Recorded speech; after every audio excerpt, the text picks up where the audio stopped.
My son lied to me yesterday for the first time. I know that I need to... Oh no, what's the word? Oh, I need to nip it in the bud so that he doesn't continue lying.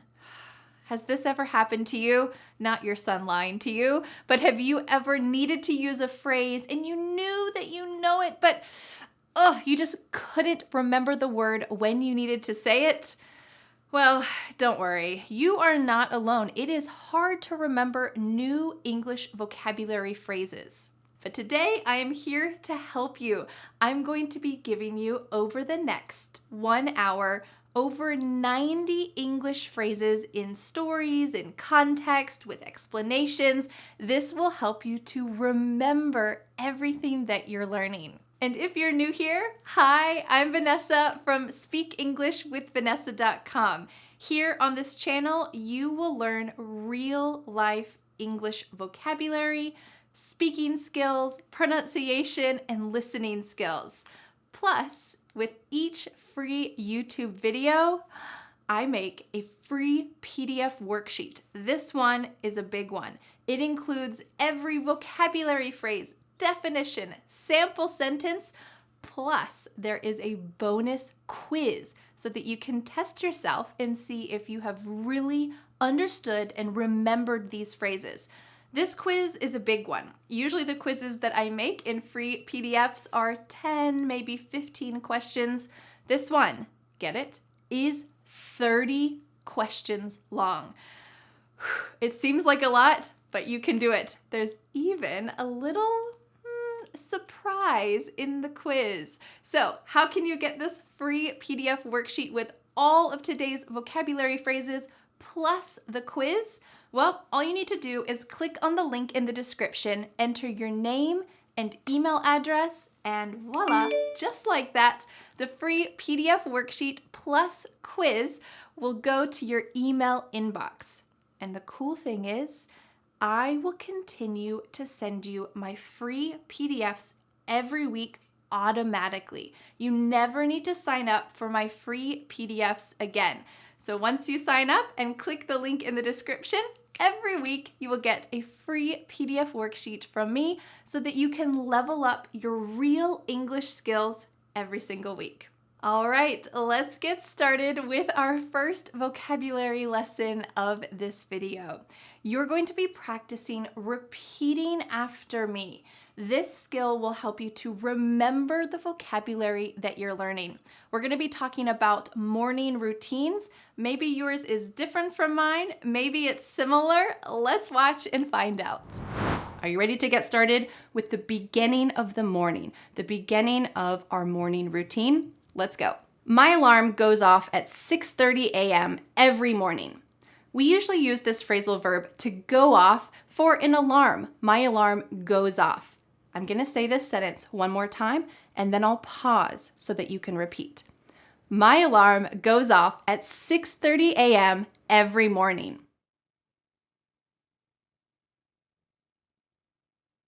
Great work. Sometimes I hit snooze and get a few more minutes of sleep.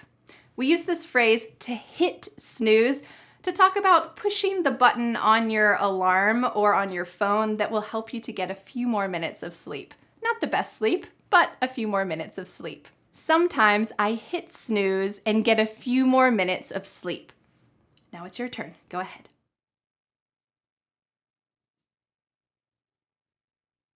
When my alarm goes off again, I roll out of bed. I love this phrase, to roll out of bed. It just means that you're tired. You're not really rolling onto the floor, but you are so tired and you're getting out of bed. Let me say it again. When my alarm goes off, I roll out of bed. Oh no, I overslept. Don't forget that final T. I overslept. Let me say it again. Oh no, I overslept. Every now and then I sleep in. Every now and then means occasionally. Every now and then I sleep in. But more often than not, I wake up the first time my alarm goes off. More often than not means that it happens more often than it doesn't happen. Let me say it one more time. But more often than not, I wake up the first time my alarm goes off. I'm a morning person, but my husband is not. A morning person is someone who enjoys waking up in the morning. I'm a morning person, but my husband is not. I'm usually an early riser, but this morning I overslept. Make sure you pronounce the hard R's in this phrase. Early riser. I'm usually an early riser, but this morning I overslept. Why do I wake up early? Well, the early bird catches the worm. Don't forget the hard R's in this phrase too. Early bird catches the worm. Why do I wake up early? Well, the early bird catches the worm.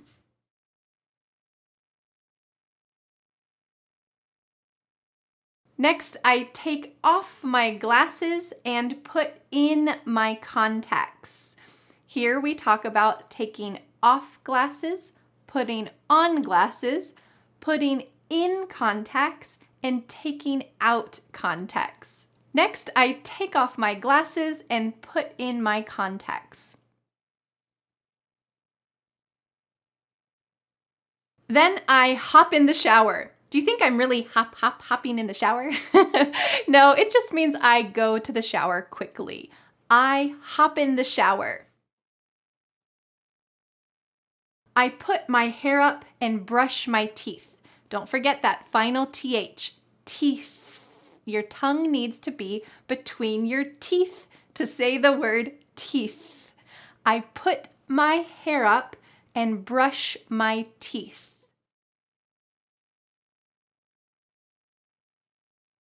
Then I pick out my clothes and get dressed. Notice at the end of the word dressed, it sounds like a T, even though it's ED. Dressed. Then I pick out my clothes and get dressed. I usually make the bed. To make the bed means that you pull the blankets up and you make it look nice and neat. Usually I make the bed. Then I go wake up the kids and help them get ready for school. We use this phrase, help them get ready, when you are doing something for someone else, making them breakfast, helping pick out their clothes, maybe helping them get dressed, helping them get all of their things in their backpack. You're helping them get ready. Next, I go wake up my kids and help them get ready for school.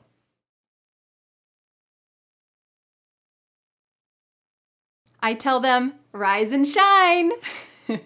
Rise and shine is a very cheerful morning phrase that you can use to wake someone up. I tell them, rise and shine. Usually my kids are pretty happy in the morning, but sometimes they wake up on the wrong side of the bed. This phrase just means you are in a bad mood. Some days it's just like that. You just wake up in a bad mood. Let me say that again. Usually my kids are pretty happy in the morning, but sometimes they just wake up on the wrong side of the bed.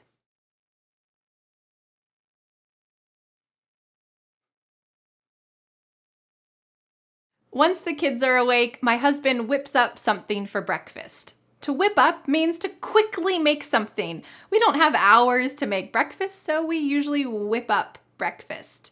Once the kids are awake, my husband whips up something for breakfast.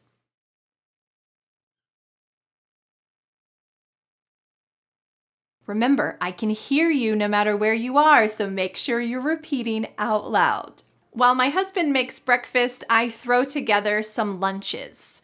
To throw together has the same idea here as hop in the shower, roll out of bed, whip up some breakfast. In the morning, we're in a hurry, so I throw together some lunches. I try to be a little bit thoughtful about it, but it's usually a fast process. While he makes breakfast, I throw together some lunches.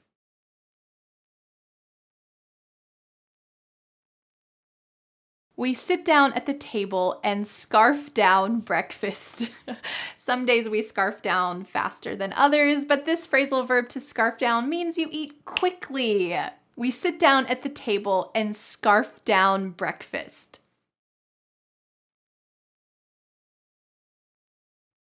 We gotta get going. We don't want to be late. This is a phrase I often say. You can pronounce this gotta. In American English, the T changes to a D. We gotta get going. We don't wanna, here we're gonna combine want to become wanna, be late. Wanna be late. We gotta get going. We don't wanna be late.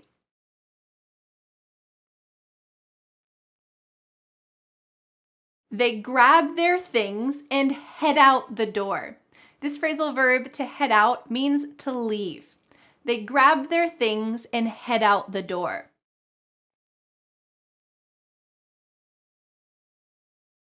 I see them off as they leave the house. To see someone off means that you're saying goodbye. For my family, we usually stand by the side of the road and wave as my husband drives my oldest son to school, and we wave and say goodbye. I see them off. I see them off as they leave the house. Once they leave for school, I take a moment to tidy up the kitchen.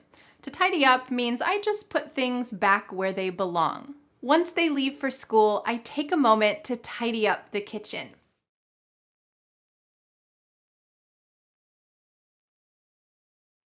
Now it's time for me to plan out my day.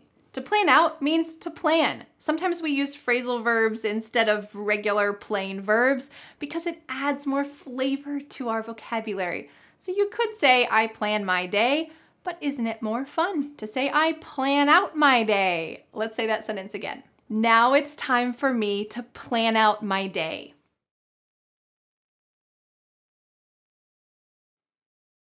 Generally, I get more work done in the first part of the day. Take a look at the pronunciation of this word. Generally, generally. Generally, I get more work done in the first part of the day. I like to check my email first thing so that if I need to respond to anything, I can do that first. This lovely phrase, first thing, is talking about the first thing that I do, but notice how it's used grammatically. I like to check my email first thing. We're not adding any prepositions around this, any other phrases. It's just I like to do it first thing.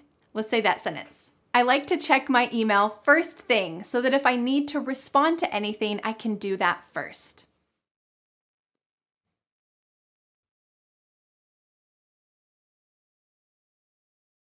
Next, I check in on my students and see if they need any help or have any questions. This phrasal verb, to check in on, is a three-part phrasal verb, to check in on. And it really means that you're just monitoring someone's progress. Next, I check in on my students to see if they need any help or have any questions.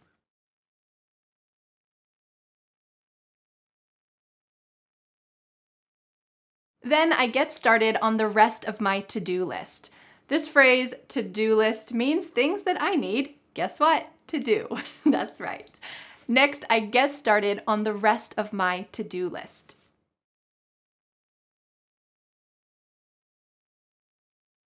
After working for a few hours, I take a break and make some tea. To take a break means that you just rest for a period of time. For me, when I take a break in the summer, I like to drink some cold green tea, and in the winter, I like to drink some hot green tea. After working for a few hours, I take a break and make some tea. Great work repeating after me about morning routines. Let's go to our next vocabulary lesson, which is a fun one. It includes phrases about the seasons. These seasons in the US where I live are winter, fall, spring, and summer. You will see me in my neighborhood and each of these seasons. This will help you to have a context, a wonderful visual image so that you can remember the phrases you're learning. Let's go. Expression number 1 about springtime. Spring has sprung. The word spring has 2 different meanings. The first one is the season. This is springtime. You can see the flowers behind me, but also spring is a verb, to spring. To spring means to jump. So we might say the change from winter to spring is pretty shocking sometimes. It's cold, it might be a little bit dark, and then all of a sudden, the sky's blue, flowers are blooming, spring has sprung. So this is the past tense of the word to spring, of this verb. So when spring happens, you can say, spring has finally sprung. What a beautiful time of the year. Spring expression number 2 is not a cloud in the sky. This is talking about the beautiful weather of spring. Yes, there is a lot of rain, which we'll talk about in just a minute, but if you open the window and you look outside and there are no clouds, you could say, what a beautiful day, not a cloud in the sky. Lovely. Well, let's imagine that it is raining. Because it rains a lot in the springtime, you might need to cancel or change your plans based on the weather. So if it's raining, you might need to change your plans. We can use this as an idiom no matter the weather. You could say, I'm sorry, I need to take a rain check. I got really sick and I just can't come to the dinner party tonight. It doesn't mean that it's actually raining outside. It just means that you want to reschedule or delay something because something happened. You got sick and you don't want to go to the dinner party when you're sick. So you might tell your friend, can I take a rain check? Maybe we could do this dinner party in 2 weeks when I'm feeling better. What a lovely expression. Let's take a rain check. Spring expression number 4 is a fun one. Let me show you this flower. Well, it's not exactly a flower yet, but it will become a flower. Well, what if I do this? Will this ever become a flower? Nope, I just killed it. It's gone. So we could say, I broke off or I took off that bud. That is the little piece of the flower that hasn't opened yet. We can use this to talk about behavior as well. We call that nipping it in the bud. When you nip something in the bud, it means you stop something bad before it becomes worse. Obviously, a flower is not bad, but that's just the imagery that we use. So let's imagine that your son lies to you. Well, you certainly don't want him to lie to you continually, so you need to nip that behavior in the bud. You need to nip it in the bud. You might tell him, hey, you know what you just did is lying and that's not something good. I'd rather you tell me the truth. You are nipping that behavior in the bud. You're stopping it before it becomes something worse. Unfortunately, it's just a beautiful flower. All right, let's go to our 5th spring expression. Our final spring expression is to be a fair weather friend. If I said, you're a fair weather friend, would that be something positive or negative? It would be definitely negative. You do not want to be a fair weather friend. Let's break this expression down. What is fair weather? Well, fair is good. Springtime has a lot of great weather. A lot of people think that spring is their favorite season because it's not too hot, it's not too cold, the flowers are blooming. It's just so nice. So, if you are a fair weather friend, what do you think happens when there's bad weather? Or we can take this a little more figuratively, when bad things happen in life. That means you're not a good friend. When something bad happens, you just abandon your friend, you're not helpful to that friend because you are only a fair weather friend. So please don't be a fair weather friend. Instead, we could say, stick with your friends through thick and thin. This is a wonderful thing to be. It means you're loyal, you care about your friends, and no matter what happens, you'll be there for them. So I hope that this is true for you. I hope that you stick with your friends and family through thick and thin. All right, let's go on to our 5 summer expressions. But right now it is springtime for me, so I will see you in a couple months when I can record the summer expressions in the summertime. Welcome to summer. During the summer, we love to go swimming to cool off. So here are 5 common, useful daily life expressions for the summertime. The first expression is actually kind of a special deal, 4 for 1. It's how to talk about how hot it is. First, you can say, it's boiling, it's blistering. Sometimes we say it's blistering hot, or it's a scorcher, or it's a hot one. All of these are beautiful expressions that you will hear in daily life to talk about the summertime heat. Summer expression number 2 is a heat wave. Yes, there are beautiful waves on the beach, but this is not a beautiful wave like that. This means there's some unseasonably hot weather. Summer's already hot, but when you have even hotter weather, you can say, here in the south of the US, we are experiencing a heat wave, and it is blistering hot. To go on vacation. I cannot wait to finally go on vacation and take some great time to relax. A similar expression that goes with that is to be off on vacation. So you might say, I'm not going to work on any new projects because next week I'm off on vacation. You're not going to be in the office. You're going to be enjoying the sun. Hopefully it's not boiling hot and you will be off on vacation. To head to the beach. As soon as I finish this video, I'm going to head straight to the beach. Maybe it's the beach with the ocean, or maybe it's a beach by a creek or a lake. To chill out. Because summer is so hot, doesn't it feel great to just chill out? You could say, this summer I have no plans. I'm just gonna chill out by the pool and catch up on some reading. This is gonna be so relaxing. All right, I'll see you in a couple months in fall. Welcome to fall. This is a beautiful season here where I live in the south of the US. You can see the beautiful red maple trees behind me.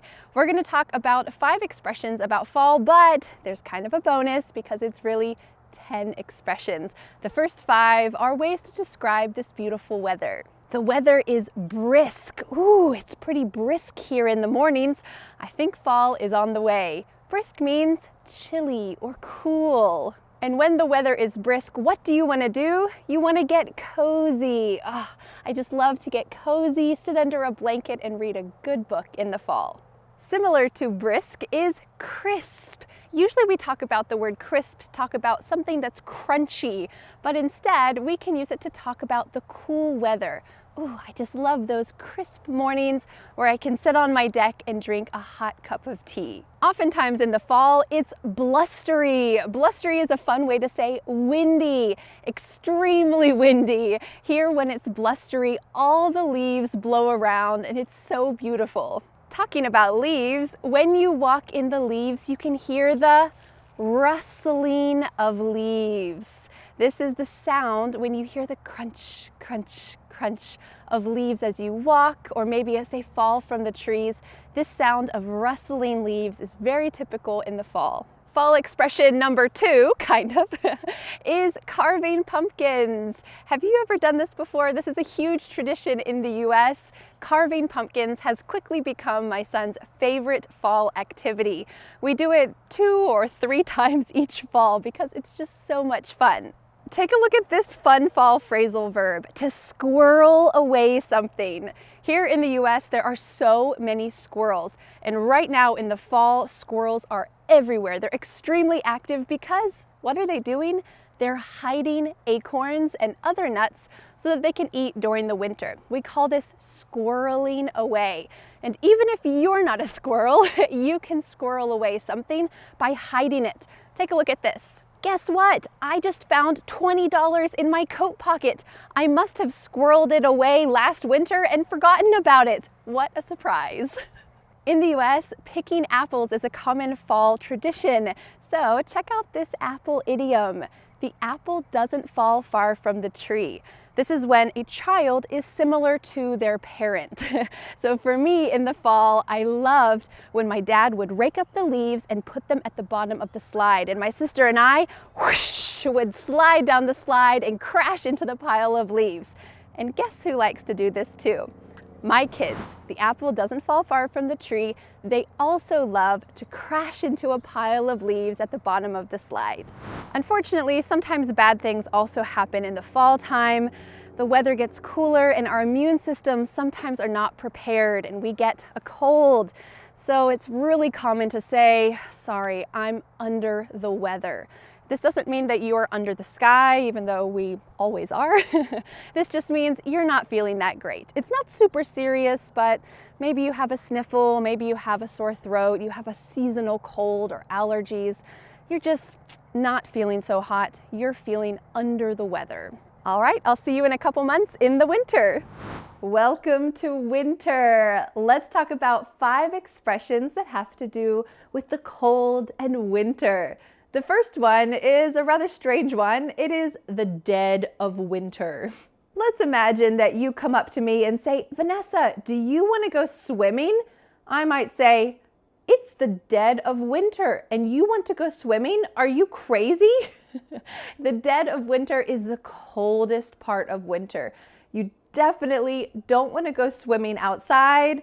I mean, I guess some people like to take an ice plunge, but for me, this is not the time when I want to go swimming. I don't want to swim in the dead of winter. Winter expression number 2 is the cold shoulder.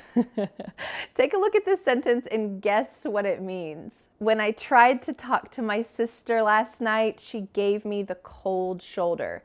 I guess she's still upset about our fight. The cold shoulder is no fun, and it is when someone intentionally, which means on purpose, shows you unfriendliness. Usually they ignore you. Sometimes being ignored can hurt deeper than mean words. So my sister showed me the cold shoulder. That means she didn't talk to me because she was still upset about our fight. Winter expression number 3 is cabin fever. I have cabin fever. I've been inside for 2 weeks. Oh my goodness, this is a terrible feeling. It's when it's cold outside, or maybe you're sick, maybe there's a pandemic. There's a lot of reasons why you might be stuck inside. Maybe for a day or 2 it's okay, and then after that you start to go a little bit crazy. You start to feel anxious, maybe nervous, restless, maybe irritable and angry. That's because you have cabin fever. You need to get out, just bundle up, try to take a walk, brave the elements, try to get rid of cabin fever. Winter expression number 4 is a verb, to snowball. You might know what a snowball is. It's this, that's the noun, but we're talking about it as a verb. Take a look at this sentence. I went to the grocery store when I was hungry, so I bought a couple snacks. And then it snowballed and I ended up with a cart full of junk food. Not a good idea to go to the grocery store when you're hungry.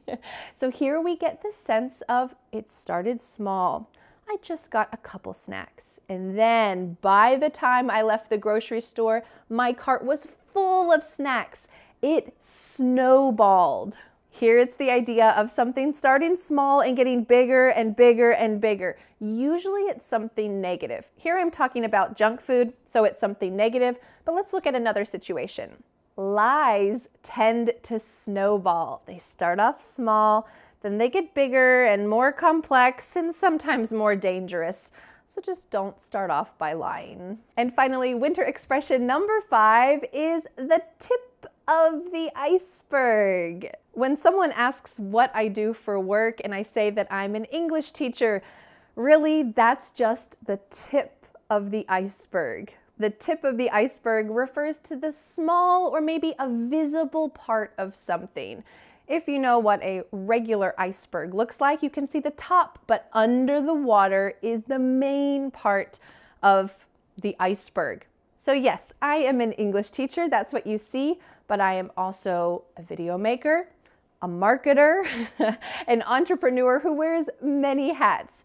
Being an English teacher is just the tip of the iceberg. A little note that we often use the word just with this expression. Being an English teacher is just the tip of the iceberg. Great work learning these phrases about the seasons. Our next vocabulary lesson is going to help you learn to think and speak in English, specifically about age. How old are you? Maybe you don't want to tell. Well, in this lesson, you are going to practice speaking about age, and you will hear a story about a time that I felt very old for the first time. Let's watch that lesson and find out how you can use these age vocabulary expressions yourself. Let's go. Are you ready to get started? Let's start with the story. Recently, I went to the grocery store to buy some wine, and the 16-year-old cashier asked to check my ID. Okay, so I don't know if this 16-year-old cashier was actually 16 years old, but I wanted to introduce you to this useful way of describing age. Do you notice something about this expression? There are two hyphens, 16 hyphen, year hyphen, old, cashier. This is an adjective describing cashier. So we could say, my 4-year-old son loves snakes. It's true. He loves all kinds of snakes. And here I'm using it as an adjective to describe what? To describe son, my son. My 4-year-old son, the 16-year-old cashier. Now there's another way to talk about age, which you'll see in an upcoming sentence. So keep this in mind, and let's go on to the next part of the story. In the US, you'll get carded if you look younger than 50 years old. They're pretty strict about underage drinking.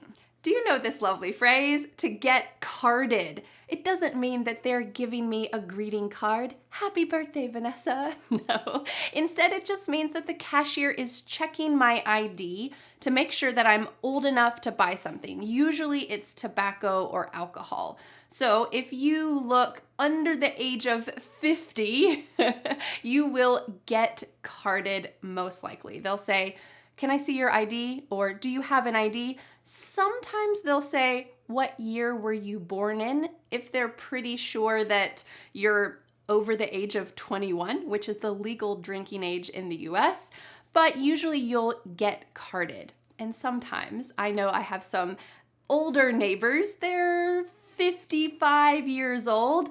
When they go to buy alcohol and they get carded, they get so excited. Oh, you think that I'm under 21 years old? Yes, I will show you my ID, no problem. And this is a big part of American culture, that they are strict about underage drinking. That doesn't mean that people underage don't drink. They definitely do, but this is just the legal system. Remember how we just talked about 16-year-old cashier? Take a look at the phrase I just used, 50 years old.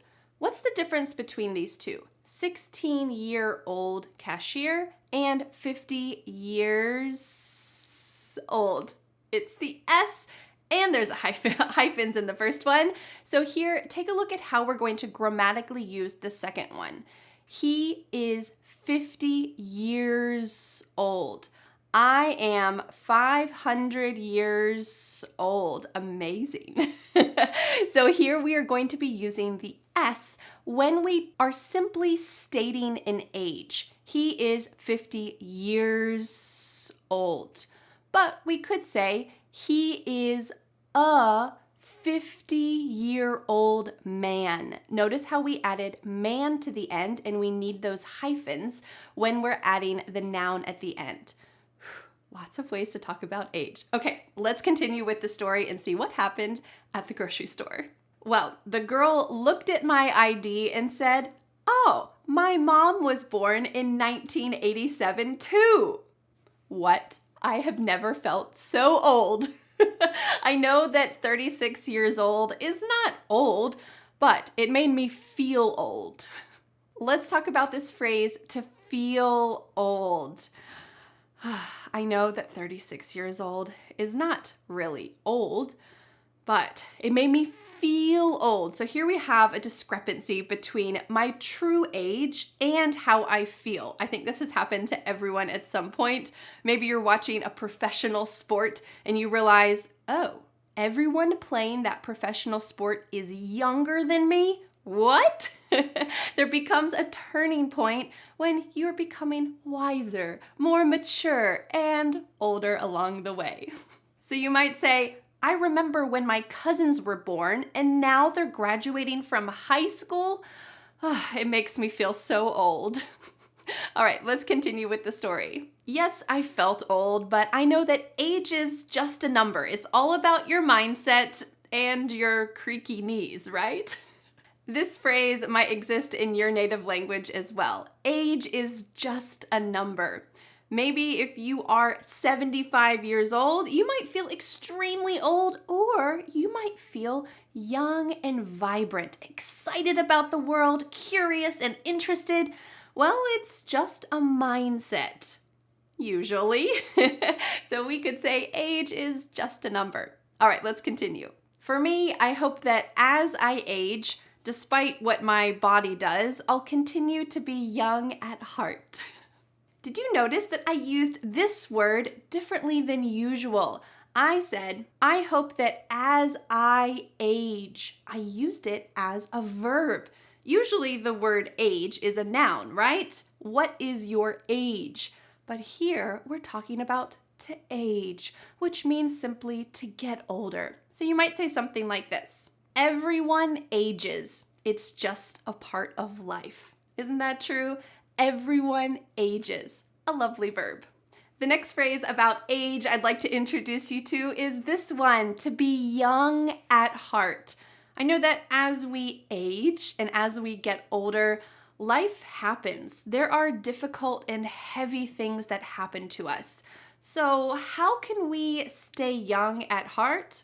Take a look at this sentence. In my opinion, being around young children helps you to stay young at heart.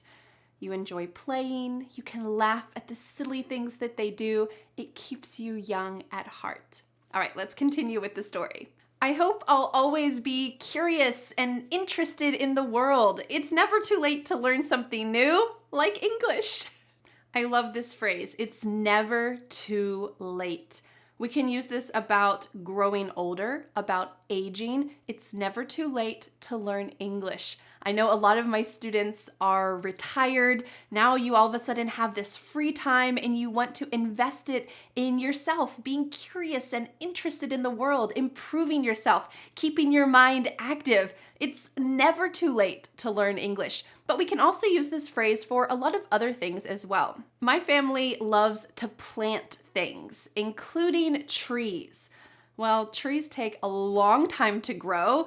And yes, I wish I had planted trees 10 years ago, but I could use this phrase. It's never too late to plant a tree. Start today, and in 50 years, it will be a big, mature tree. It's never too late. All right, let's continue.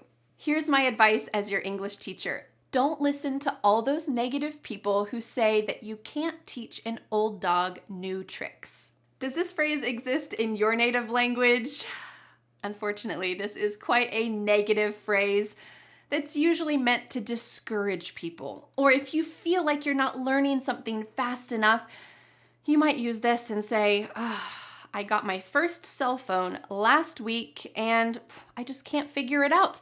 I guess you can't teach an old dog new tricks. But the truth is, you can keep your mind open. Your style of learning might be slightly different. Your results might be slightly different. But do you know what? It is worth it to keep your mind active and always learning new things that interest you. All right, let's continue. A lot of my older and wiser students tell me that they are learning English in order to keep their mind young. What a great idea. I love it.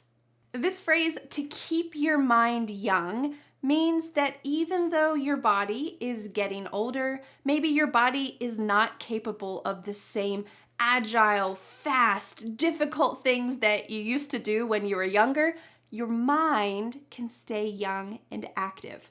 There are a lot of ways that you can do this. The number one way is to speak English with Vanessa, of course. But the other ways that you can keep your mind young are doing puzzles, trying to figure out different problems that you can solve. Try a new kind of art, try some painting, maybe make something with clay. These types of things can help to keep your mind young and fresh. I want to share a quote with you about age and growing older by George Bernard Shaw, the author. It's this: we don't stop playing because we grow older. We grow older because we stop playing. Of course, you can't stop the aging of your body, but here he's talking about the aging of the mind. If you continue playing, enjoying things, finding the joy in the little moments of life, your mind will stay young. Wonderful idea. Great work practicing thinking and speaking in English about age. Our next vocabulary lesson is going to help you be polite, specifically in the workplace. But even if you don't work in English, you are going to need to be polite in certain situations in English. For example, if you're in a meeting or another formal situation and you have to pee, what can you say? You should not say, "I'm sorry, I have to go, I have to pee. I'll be back in a minute." Not a good idea. What should you say instead? Well, let's watch this video to find out so that you can be polite when you speak in English. Let's watch. Expression number one that you should avoid in the workplace is, "What's up?" Yes, you will hear people use this in daily conversation all the time, but most workplaces are too formal to use "what's up." Instead, it's a little bit better to use just the simple expression, "How are you doing? How are you?" This is a really formal, polite way to greet someone. So personally, I recommend when you're greeting someone in the workplace, you can say, "How are you doing? How are you?" instead of "What's up?"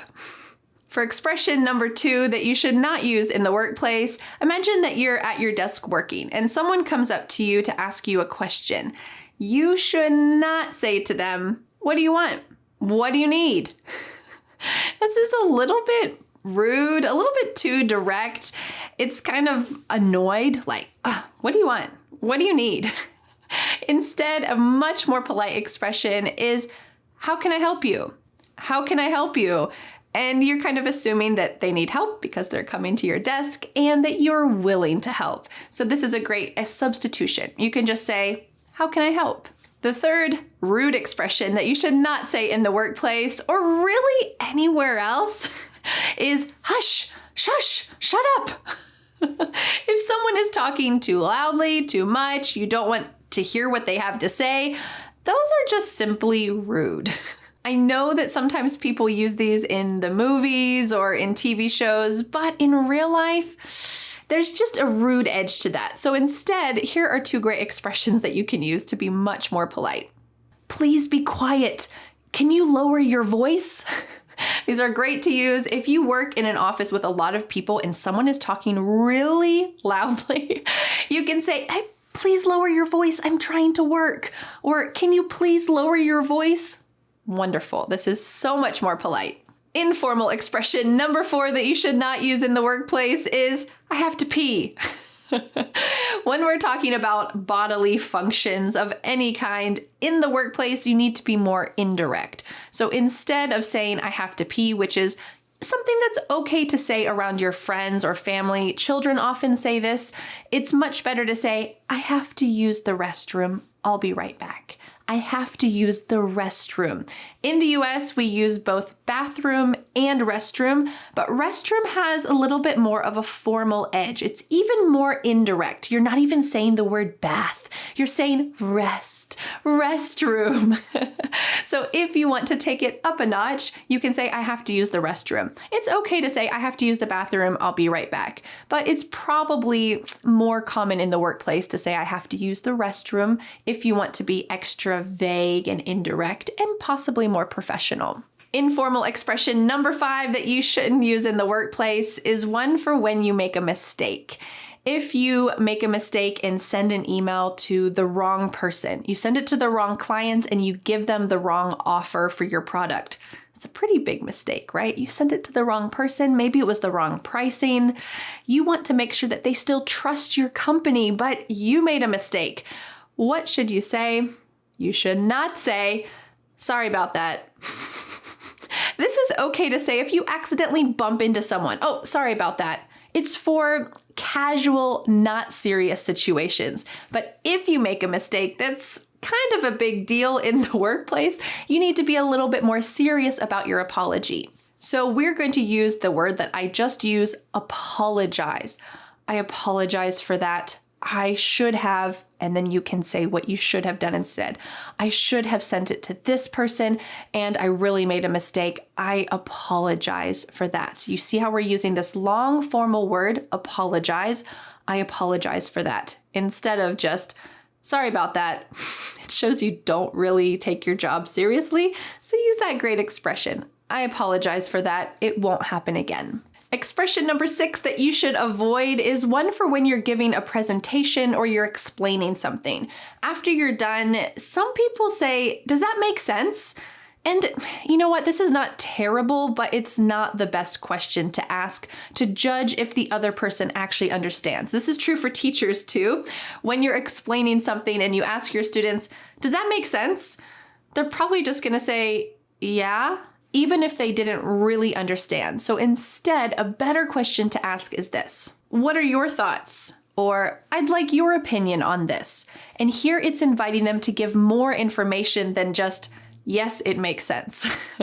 You want to see if they've actually taken in the information. So you're asking a good what question. What are your thoughts on this? And it makes it very clear to you if they understood what you were talking about when they give their response. So I recommend this instead of, does that make sense?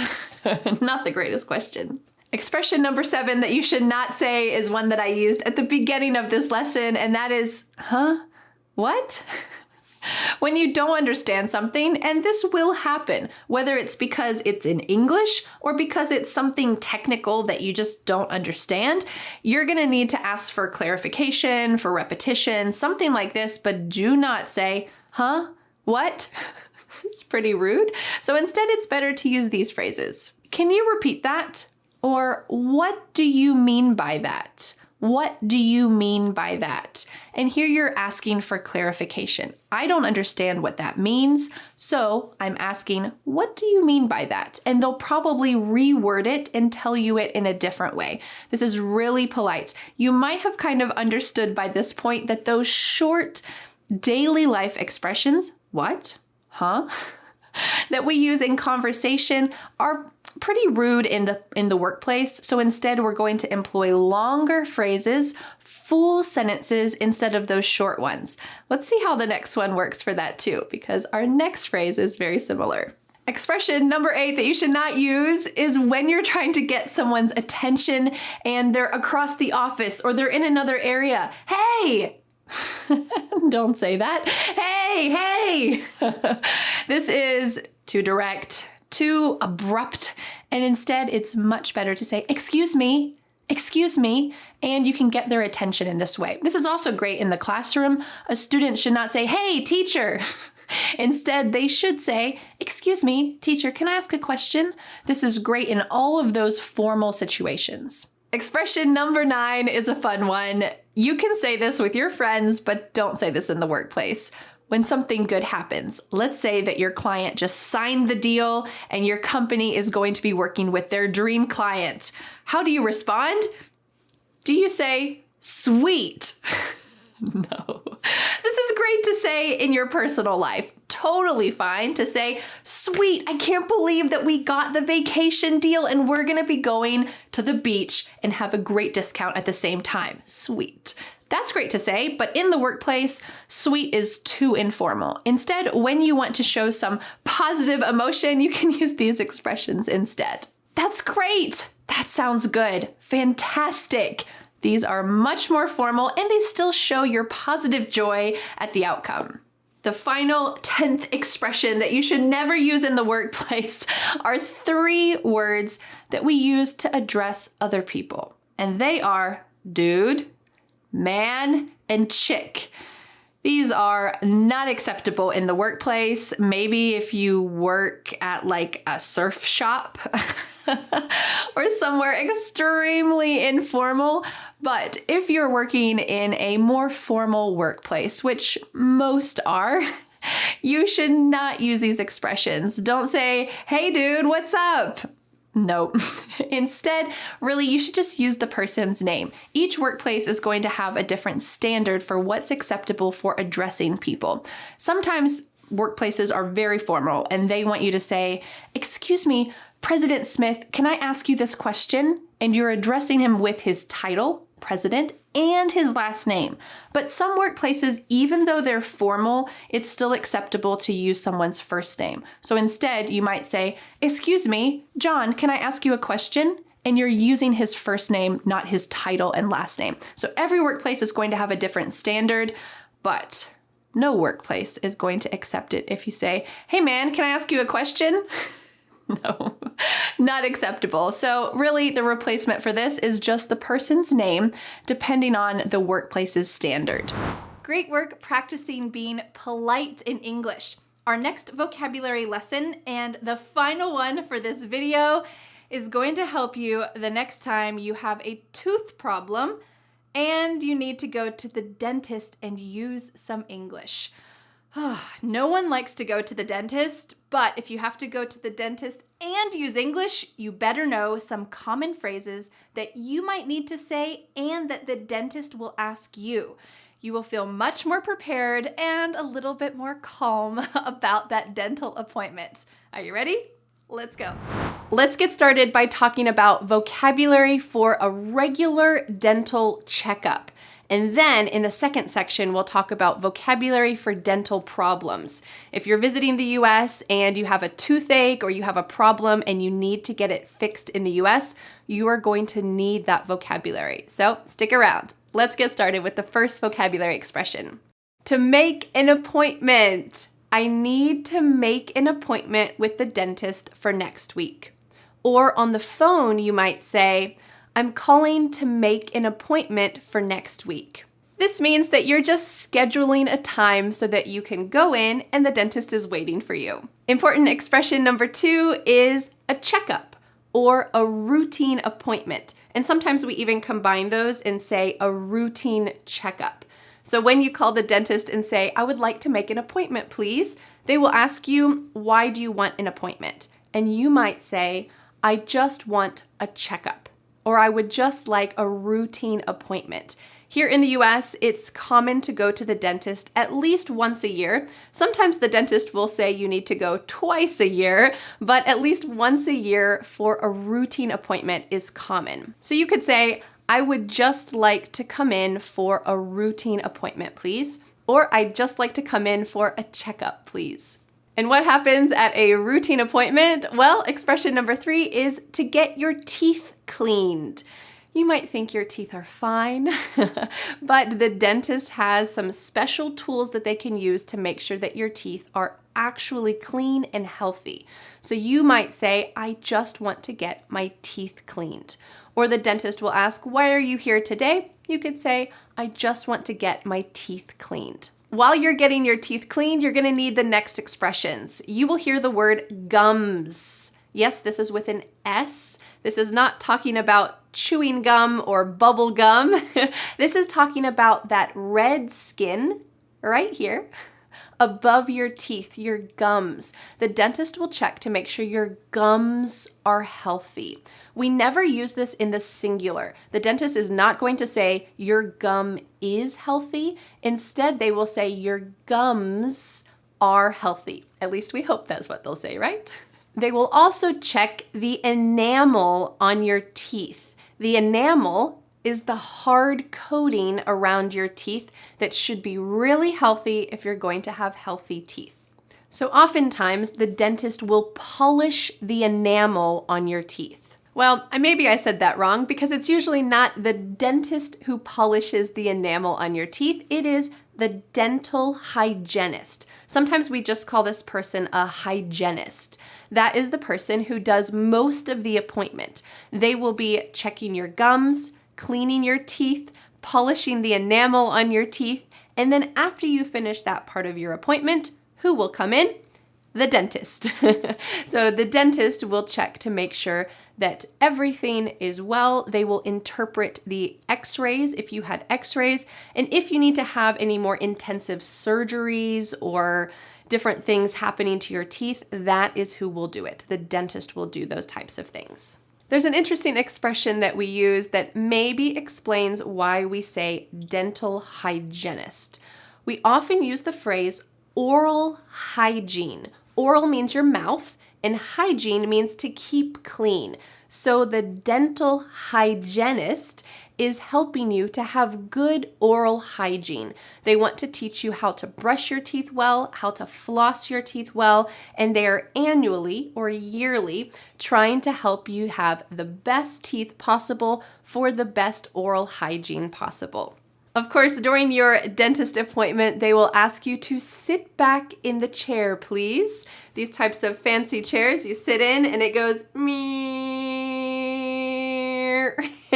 And you can lay flat. There are bright lights above you, but you'll hear this phrase, sit back in the chair, please. Another thing that you will hear during your dental appointment is open wide. Now the tricky thing is, when the dental hygienist has his or her hands in your mouth,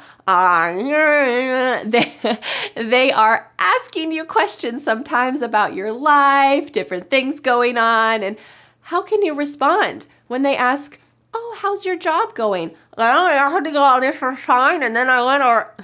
This happens all the time in the US, and I want to know for you, is it the same in your country? During your appointment, you might get x-rays. I mentioned this before, and it is a common part of your routine checkup. It helps the dentist be able to see more deeply into your teeth and see if there are any problems that are starting. We'll talk about those problems in just a moment. The dental hygienist will probably encourage you to brush your teeth. In the US, we are told you should brush your teeth twice a day, in the morning and in the evening. What's it like in your country? At the dentist office, they will use toothpaste to brush your teeth. This is the common paste that you put on your toothbrush at home to brush your teeth. But there's something else that they often use in the dentist office, and that is fluoride. This is a type of treatment that they will either brush or wipe on the outside of your teeth, and it will help to coat your enamel to make it stronger and more resistant to any cavities and problems. And finally, during your routine appointment or your checkup, they will floss your teeth. Sometimes it's kind of uncomfortable, in my opinion. I can floss my own teeth, but when someone else does it, it kind of feels uncomfortable. But they will floss your teeth to make sure there is nothing in them. And when you're completely done, you will need to gargle. What is gargle? Gargle is when you have water in your mouth and they will put it in there and you'll go, oh, and then you'll probably spit it out. Sometimes they have a little tool that's like a little vacuum, and they put that in your mouth and you close over that little vacuum and it sucks the water out. So you might do that, or you might just spit the water out. All right, we've talked about some routine appointment activities, but what happens when you have a dental problem? Let's talk about some vocabulary, because you might need to use this if you live in the US, or you might hear this if you're watching a medical drama on TV or movies or TV shows. These types of words come up a lot. The first dental problem is simply a toothache. This is probably because there's some rotting that's happening in your tooth. Maybe something got stuck there and it started to rot. Ugh. So you might call the dentist and say, I don't know what's wrong, but I have a terrible toothache. Can I make an appointment? Another common dental problem is a sensitivity. So you could say, I have a sensitivity in this tooth whenever I drink cold water. I don't know what's wrong. Well, this is a great time to see the dentist, because maybe there is a hole deep into your tooth, even if it's really small, that's reaching the nerve, and that can make your tooth feel really sensitive. So if you have a sensitivity in any of your teeth, it's a good idea to tell the dentist during your routine checkup, or make an appointment so that you can talk with the dentist. Another common problem is a cavity. or if there are multiple of them, cavities. Notice the pronunciation of this. There is a T at the end of this word, but in the US, we pronounce it like a D sound. Cavity, cavities. And what's a cavity? Well, it's a hole in your tooth because some bacteria from food or sugar, usually, got stuck in your tooth and you didn't brush it out well, and it started to rot at your tooth. This is a common reason why you might get a toothache, and in the US, unfortunately, it is very expensive to get a cavity filled. Usually they will scoop out that rotten part of your tooth and they will fill it with some kind of enamel filler. This is a very expensive process, but there are public clinics that you can sign up for that do it cheaper. So as I just mentioned, if you have a cavity, what do you need to get in there? Well, we call that a filling. So you might say, I'm going to the dentist today to get a filling for the cavity that I have. That's the little material that they put inside your tooth. I need a filling. It's not the most fun thing, right? But sometimes it's necessary. If your cavity is really bad, you might need to get a crown. Oh, that sounds so exciting. You're a queen, you're a king, you get a crown. Not exciting, not fun. A crown is like a little cap that goes over the entire tooth. If your tooth is cracked, or if the dentist is worried that you might crack your tooth because the cavity was so big, they will put a crown covering your entire tooth. Not as exciting as becoming the queen or king, right? A dreaded reason to go to the dentist is to have a root canal. Ugh. This means that they are taking out your entire tooth because there is a problem. It's too rotten usually, and they have to extract the entire tooth. Do you know what it's called underneath your gums? Because your tooth is not just what you can see. Your tooth is like an iceberg. You can only see the top, but underneath, we call that the root of your tooth. If you need to have a root canal, it means they need to take all of your tooth out, including the bottom. Drilling into your mouth sounds terrible. A similar idea, but not quite the same, is an extraction, or a similar expression is to have a tooth pulled. Now, you might have an extraction or you might have a tooth pulled for other reasons, not because it's rotten. So for example, when I was a child, my teeth had some problems. Some teeth were not falling out naturally. Babies have their teeth, or children have their teeth fall out and permanent teeth come in. But for me, some of my baby teeth were not coming in correctly. So I had to go into the dentist office and I had to have some teeth pulled. It wasn't because they were rotten. I didn't need a root canal. Instead, they had to pull the baby teeth, and that way the permanent teeth could come in more correctly. And I guess it worked. The next dental problem is kind of a funny one. It is your wisdom teeth. Now, why would wisdom teeth be a problem? We all want to be wise, right? If I can't be wise, at least I can have wise teeth. In the US, it is common practice to take out what we call your wisdom teeth. That's the teeth in the far back. And in the US, they say that our modern mouths are not big enough to hold those teeth. So we have to take them out so that you don't have teeth problems later in life. I don't know how true that is in reality, but it's a common practice. If you are a dentist, let me know in the comments if that's common in your country and if it's true or not that we really do need to take out our wisdom teeth to avoid other problems. When you get your wisdom teeth taken out, like when I did in high school, I had to get anesthesia.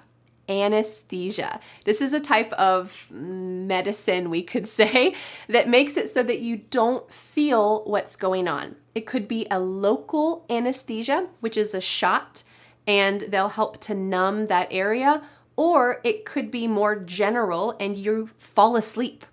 So when I had my wisdom teeth pulled, I fell asleep. I was totally out of it when they pulled my wisdom teeth. But if you have a cavity filled, you will just get local anesthesia called Novocaine. It's very common in the US. I know some countries give no anesthesia for cavities, but in the US, it is common practice. If you get a cavity filled in the US, you will definitely get a big shot with Novocaine so that you don't feel what they're doing. Another common problem with teeth is plaque. Now, plaque can also be like an award. I got a plaque at my job for selling so many things. But this is a bad plaque. Plaque is a buildup on your teeth. And when you go to the dentist, they will scrape off the plaque so that it doesn't build up and cause other problems. Another problem is tartar. Tartar, you'll hear this during your regular checkup. The dentist or the dental hygienist will say, you have some tartar building up between these teeth, and that is hardened plaque. So plaque and tartar are common words that you will hear as problems during your dental checkup. And you can also ask the dental hygienist this. Do you see much plaque? Do you see much tartar on my teeth? And that will tell you if you're doing a good job taking care of your teeth. Do you have good oral hygiene? I mentioned earlier that the dental hygienist will check the health of your gums here, the skin here. What if you have a problem with your gums? Well, a common gum problem is called gingivitis. This is a crazy word. Gingivitis is when you have a problem with your gums. It's really a bacterial infection, and the dentist can help you to fix this, but you need to also take care of your gums and your teeth. The final two dental expressions that we're going to talk about today are how to help your teeth become better. The first one is whitening. This is very controversial, I understand, but some countries really are obsessed with whitening their teeth. There are different ways to do this. There's dental ways at the dentist office. There are home ways that you can do this, but some countries really like to whiten their teeth. And our final expression is one also that helps you to make your teeth better, so to speak, and that is braces. This is a rite of passage in the US. When you are maybe 12 or 13, a lot of kids get braces. This helps to straighten your teeth, and it also helps your jaw usually so that your teeth come together in a better way and you have less jaw problems when you're older, especially when you're really old. I had braces. I had braces for a long time. It's so annoying because you have to clean in each of those braces. You can't eat an apple like this because the braces might pop off. I hope for my children, if they need to have braces, I hope there's some more modern technology that has happened since I was a kid to make that process easier for them. Who knows? But it is really common in the US to get braces. So I wonder for you, have you ever had braces? Is it common in your country? I know a lot of these dental practices are cultural, so I'm very curious to hear what it's like for you. Great work practicing those dentist-related vocabulary expressions. The next step is to make sure that you download the free PDF worksheet for today's lesson.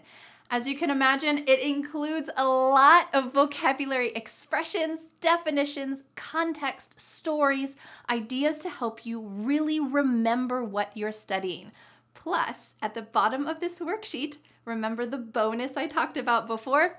There is a 30-question quiz that will test you. See if you can really remember these vocabulary phrases. And there is something hidden in this quiz. I wonder if you can find out what that is. Well, you're going to have to download the free PDF worksheet to find out.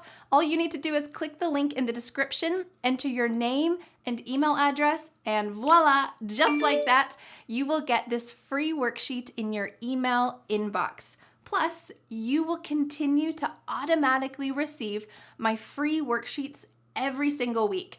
This is a wonderful bonus because you don't have to sign up ever again. I will automatically send them to you every single week. It is my gift to you. So click on the link in the description to get that free PDF worksheet today. Well, thank you so much for learning English with me, and I'll see you again next Friday for a new lesson here on my YouTube channel. Bye!